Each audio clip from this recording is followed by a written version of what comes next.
Indian automotive space में सबसे ज्यादा तेजी से बढ़ता हुआ सेगमेंट है मिड साइज एसयूवीज का सेगमेंट। और आपको अब तक जागरण हाईटेक के दर्शक हैं तो समझ में आ गया होगा कि इस सेगमेंट में कितनी सारी गाड़ियां हैं। इस सेगमेंट में नंबर 1 मैन्युफैक्चरर मारुति सुजुकी मौजूद है ग्रैंड विटारा के साथ, Hyundai मौजूद है क्रेटा के साथ, किया मौजूद है सेल्टोस के साथ, और साथ में फोक्सवैगन और कुशाक की भी भागीदारी है यहाँ पर टाइगुन और कुशाक के साथ। और भूलिएगा नहीं, यहाँ पर होंडा भी मौजूद है एलिवेट के साथ। जब होंडा एलिवेट के साथ आई थी तब हमने उसको कहा था कि you are a late entry और बाइंग कंसिडरेशन में आना कितना मुश्किल है। अब ये सोचिए कि अगर टाटा अपनी गाड़ी इस सेगमेंट में लेकर आई है द कर्व, तो इसके लिए बाइंग कंसिडरेशन में आना कितना मुश्किल हो सकता है। इसी को समझने के लिए हम इस वक्त टाटा मोटर्स के न्योते पे पहुंचे गोवा। मैं और स्वाति यहाँ पर डीजल पेट्रोल दोनों गाड़ियों को परखेंगे और आपके जो सबसे बड़े जो सवाल हैं उन सवालों का जवाब देने की कोशिश करेंगे ताकि आपकी बाइंग डिसीजन आसान हो सके। एग्जैक्टली। मार्केट में मौजूद बाकी मिड साइज एसयूवी से अलग कर्व है कूपे एसयूवी, यानी कि तीसरा हिस्सा जो कि इसे एक स्पोर्टी स्टांस देता है। 4 मीटर से लंबी इस गाड़ी के डायमेंशंस में खास है 2560 mm का व्हील बेस और 1810 mm की चौड़ाई। फ्रंट में sequential LED connected DRL with welcome animation, side में फ्लश डोर हैंडल्स और 18 इंच के अलॉय व्हील्स। तो रियर में फ्रंट की ही तरह connected DRL goodbye animation के साथ हैं डिजाइन्स के कुछ यूएसपीस। डिजाइन्स को लेकर रेस्पॉन्स मिक्स है पर एक्सक्लूसिविटी और रोड प्रेजेंस को लेकर 100%। स्मार्ट, प्योर, क्रिएटिव, एक्म्प्लिश्ड के नाम से 4 कैटेगरीज में कुल 8 वेरिएंट्स को बनाया गया। स्मार्ट जो कि इसका बेस वेरिएंट है, पेट्रोल डीजल दोनों में मिलता है पर मैनुअल ट्रांसमिशन के साथ 10 और 11.5 लाख की एक शोरूम कीमत के साथ। 6 एयरबैग कर्व में स्टैंडर्ड है, लेकिन स्मार्ट में आपको एलईडी हेडलैम्प, टेल लैम्प मिल जाती है बाहर के डिजाइन यूएसपी में, लेकिन अंदर 4 इंच का डिजिटल इंस्ट्रूमेंट क्लस्टर आपको चुभ सकता है। प्योर प्लस से आपको पेट्रोल और डीजल दोनों में 7 स्पीड डीसीए का ऑप्शन मिल जाता है और फीचर लिस्ट में जुड़ जाता है 7 इंच का टच स्क्रीन, क्रूज कंट्रोल और प्योर प्लस में सनरूफ भी जुड़ जाता है, यानी कि 14 लाख में सनरूफ वाली गाड़ी। क्रिएटिव में खेल थोड़ा कंफ्यूजिंग है but best value for money है। यहां पर सनरूफ के साथ साथ 10.5 इंच का टच स्क्रीन, 18 इंच के अलॉय व्हील, 360 डिग्री कैमरा, सब कुछ मिल जाता है। अकम्प्लिश्ड उनके लिए जो जिंदगी में कुछ पा चुके हैं। 14,70,000 की कीमत से 19 लाख के बीच 4 वेरिएंट्स हैं और सभी लग रहे हैं वैल्यू फॉर मनी, खासकर फुली लोडेड 17.5 लाख का वेरिएंट 7 स्पीड डीसीए के साथ। तो यहाँ पे आपको जेस्चर कंट्रोल बूट ओपन का ऑप्शन मिलता है और बहुत इजी ये एक साथ ही साथ यहाँ पे आपको 500 लीटर की बूट मिलती है जिसको 60-40 स्प्लिट करके आप और भी बड़ी इसको कर सकते हैं, पूरा इवन फ्लैट बेड बना सकते हैं। तो काफ़ी स्पेस इसके अंदर है। बिना देरी के चलते हैं अंदर और रियर कंफर्ट एक बार चेक कर लेते हैं। तो यहाँ पे भी आपको फ्लश डोर हैंडल्स मिल जाते हैं और ये काफ़ी पॉपुलर है इन दिनों। और अंदर बैठते हैं, अगर मैं अंदर बैठती हूँ तो यहाँ पे कंफर्ट पहले देख लेते हैं। तो मेरी हाइट 5'7" है और आप देख सकते हैं यहाँ पे हेडरूम काफ़ी एम्पल है। बट अगर 6 फीट अबव अगर कोई पर्सन है तो उनके लिए प्रॉब्लम हो सकती है। 3 लोग आराम से यहाँ पर बैठ सकते हैं। यहाँ पे आपको आर्मरेस्ट मिल जाता है, कप होल्डर्स मिल जाते हैं, एसी वेंट्स मिल जाते हैं, यूएसबी पोर्ट और सी टाइप चार्जर का यहाँ पे ऑप्शन मिल जाता है। थाई सपोर्ट मेरे लिए एम्पल है बट मैंने जैसे कहा कि मुझसे ज़्यादा अगर कोई बड़े लोग होंगे उनके लिए थोड़ा सा हो सकता है प्रॉब्लम होने में। मेरे लिए इट्स मोर देन सफिशिएंट। वैसे इन्होंने 3 हेडरेस्ट नहीं दिए हैं बट 2 ही दिए हैं, बट स्टिल यहाँ पे एक बेबी बैठ सकता है। तो ये है रियर कंफर्ट, बहुत अच्छा। सबसे अच्छी बात है जो लेदरेट का काम किया हुआ है वो बहुत ही लग्जूरियस फील करवा रहा है, बहुत ही प्रीमियम फीलिंग यहाँ पर आपको मिलती है। अब चलते हैं अंदर की तरफ। यहाँ पे इलेक्ट्रॉनिकली एडजस्टेबल आपको ड्राइवर सीटिंग का पूरा एडजस्ट मिलेगा, साथ ही साथ यहाँ पे वेंटिलेटेड सीट। तो फ्रंट कंसोल की बात करें तो यहाँ पे क्या क्या चीज़ें मिल जाएगी, पहले तो सब डैशबोर्ड की बात कर लेते हैं। तो पहले स्टिचिंग और लेदर का फिनिशिंग आपको यहाँ पर भी मिलेगा। स्टिचिंग बहुत ही प्रीमियम लग रही है और जो प्लास्टिक है वो थोड़ा मुझे लग रहा है बेटर हो सकता था।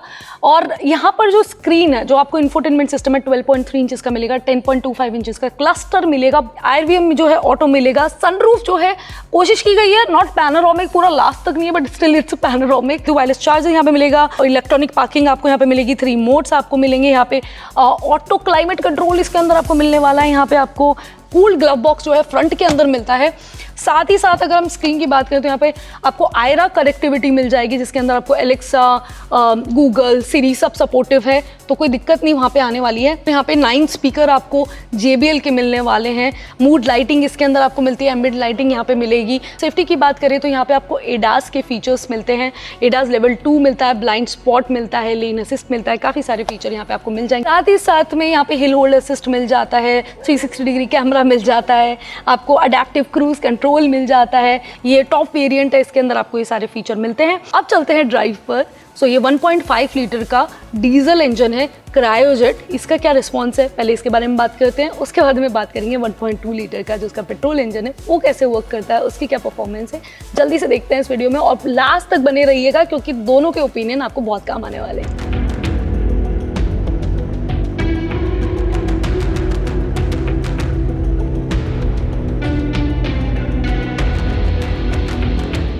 टाटा कर्व आइस में हमें 3 ऑप्शन मिलते हैं इंजन ऑप्शंस जो हैं। पेट्रोल के अंदर 1.2 लीटर का हाइपरियन पेट्रोल इंजन ऐड किया गया है, जो कि प्रोड्यूस करेगा 123 bhp के साथ में 225 Nm टॉर्क। सेकंड जो ऑप्शन है वो है 1.2 लीटर का रेविट्रॉन पेट्रोल इंजन, जो कि ऑफ कोर्स वो भी टर्बो है और वो प्रोड्यूस करेगा 118 bhp के साथ में 170 Nm टॉर्क। और last but not the least 1.5 litre का क्रायोजेट जो है डीजल ऑप्शन आपको मिलेगा।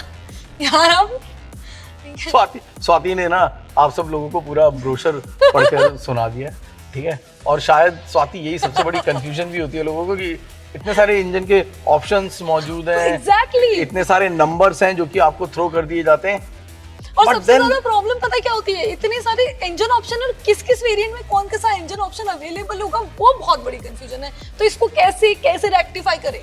easiest thing friends you need to do, अगर आपको ये पहले फैसला करना है जब आप गाड़ी लेने की सोच रहे हैं कि आपको कौन सा इंजन ऑप्शन सेलेक्ट करना है। कर्व की हम बात कर रहे हैं, यहाँ पर जितने ऑप्शंस अभी स्वाति ने बताए। Now in case of selecting petrol and diesel, now petrol में 2 ऑप्शंस आपके दिए गए हैं। अगर आपको चाहिए एक comfortable ride with decent mileage, आप अपनी गाड़ी से बहुत ज़्यादा कम्यूटिंग नहीं करते हैं, पॉइंट A to B जाना है, ठीक है, then naturally aspirated simple thing, extra punch, ठीक है, तो आपको 1.2 लीटर का GDI ऑप्शन है जो कि दिया गया, ठीक है। और अब पेट्रोल और डीजल में आपका फैसला है कि मुझे पेट्रोल लेना है या डीजल लेना है, ठीक है। If you burn your oil a lot, बहुत ज़्यादा सफ़र करते हैं और उसके साथ आपको अपनी SUV से कुछ ज़्यादा चाहिए, then go for the diesel. इस वक्त हम जो चला रहे हैं that is a diesel engine, और दिस 1.5 लीटर का जो ये इंजन है, ये एक तरह से टाटा मोटर्स ना is one of my favorite company is for a reason. The reason is Tata Motors is not shy of taking risk.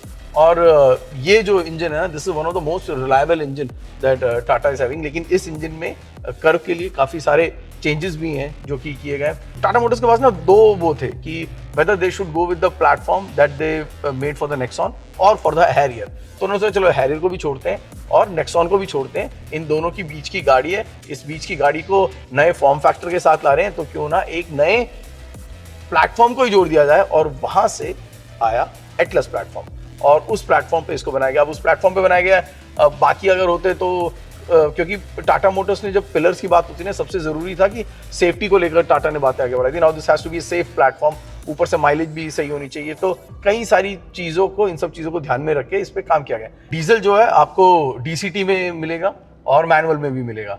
ज़्यादातर कंपैरिजन आप इसको करने की कोशिश करते हैं नेक्सॉन के साथ, लेकिन मैं बता दूं कि नेक्सॉन के साथ the engine is same but this engine is completely been retuned और री इंजीनियर्ड। से बहुत सारी चीज़ें हैं जिनको इस तरफ बदला गया है कि आपको फ्यूल की जो एफिशिएंसी है उसको और बेहतर किया जा सके।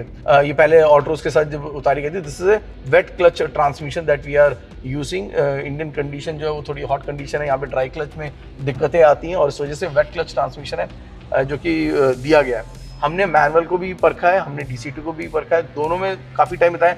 मैनुअल में because we have driven the Nexon for a lot of time, but yes the gear shifts are not precise, और क्लच के साथ भी जो ट्रैवल है वो थोड़ा सा पेचीदा सा लग रहा है। I am sorry to say but it's a little noisy. Vibrations जो है वो आपको फील होते हैं। बहुत ही रिलायबल इंजन है, no doubt regarding that, but engine noisy है। कैबिन के अंदर आपको इंजन नॉइज फिल्टर होकर आ रहा है, रोड नॉइज जो है वो भी आपको फिल्टर होकर आ रही है, और स्ट्रेट लाइन स्टेबिलिटी मौजूद है, नो टेंशन। लेकिन बॉडी रोल अगेन एक ऐसी समस्या है जो कि आप अगर लॉन्ग ट्रिप से, क्योंकि we are talking about DCT, so and we are talking about diesel, so you feel to get excited and take that extra punch, उसमें आपको बॉडी रोल भी आपको थोड़ी बहुत दिक्कत जरूर देगा। हमारी ये कोशिश रहती है कि हम अपने एक्सपीरियंस को आपके साथ साझा करें, right? Now, if I am comparing it with the other cars that are there in the segment, if I am comparing it with the Creta, now तो I can even compare it with an Alcazar also, क्योंकि it comes into the same price bracket. अगर मैं इसको Seltos के साथ compare करता हूँ और वहाँ पे उसके DCT के साथ compare करूँ, तो buying consideration में अगर आपके पास 3 गाड़ियाँ आती हैं, तो पहली 3 में शायद करके इस डीजल को शामिल नहीं करूँगा।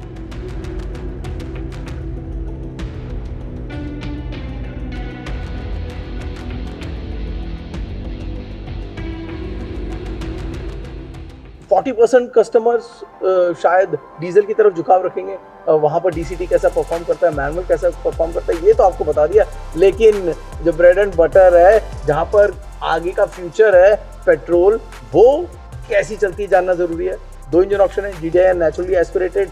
इस वक्त हमारे पास GDI है, सो अब इसका मैनुअल गियर बॉक्स एक बार चेक कर लेते हैं। एंड आई मस्ट से यार, इसका जो फ्लैट बॉटम स्टीयरिंग जब पकड़ता हूँ ना, and when I look at this touch screen, I do feel you know the premium touch which is required, it is there.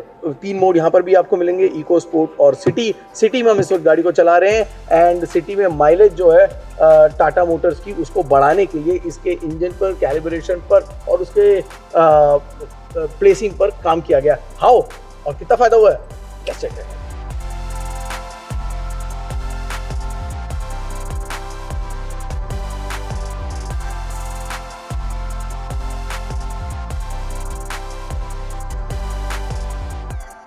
Swati, जब अलग अलग इंजन ऑप्शंस को हम चेक कर रहे थे, dos and good and bad बड़ी क्लियर हो जाता है।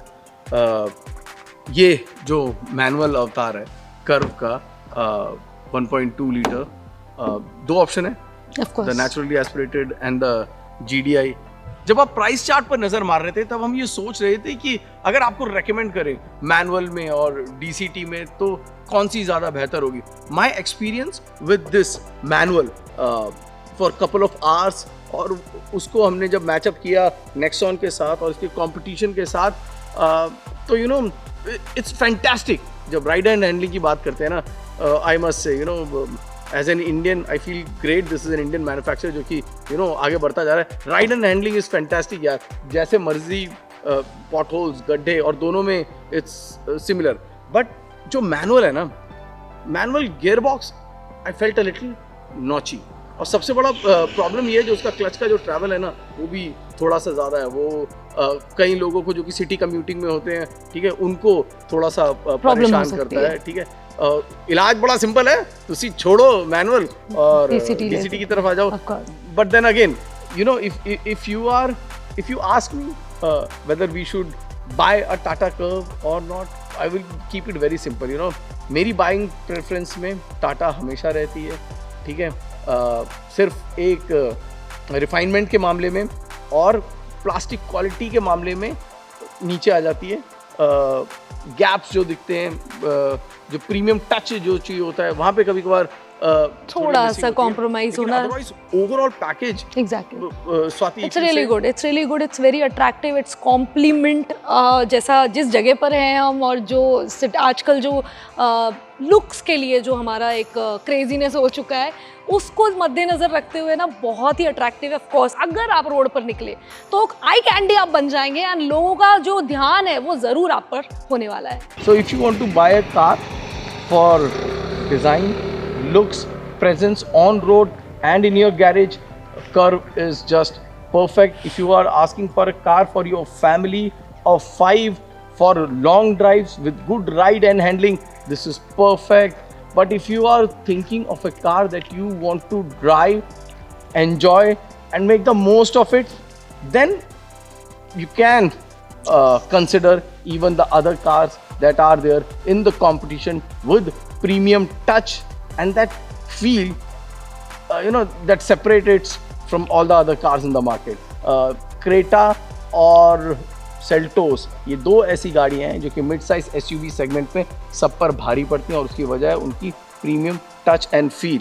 इन टोटल अगर आपको हमारा वीडियो पसंद आया है तो प्लीज़ बता दो. तो प्लीज़ सब्सक्राइब किए बिना मत जाइएगा और ऐसे ही वीडियो अगर आप देखना चाहते हैं तो लाइक कीजिए और इंस्टाग्राम पे हमारा पेज ज़रूर फॉलो कीजिए.